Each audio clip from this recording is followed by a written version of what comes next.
આવી ગયા છે મિત્રો અને જોઈ લે માતાજી રૂપલમાં જે માનતા કરી હોય ને જે દીકરા દીધા હોય ને એ છે.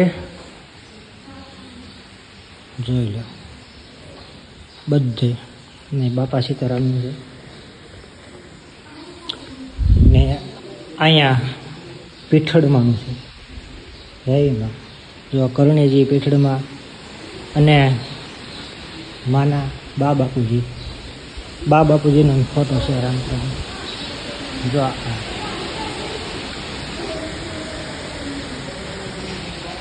ને ભાઈ અહીંયા એક રૂપલમાંનો ફોટો છે અને અહીંયા રામપરા રૂપલમાંના પરિવારમાંના ભાઈનો ને એના બધા ફોટો છે. આ કાર્યાલય છે અને મસ્ત છે ભાઈ બધું.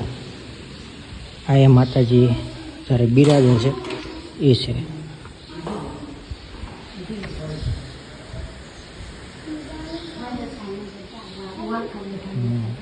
અત્યારે નવા મંદિર એ છે ને કદાચ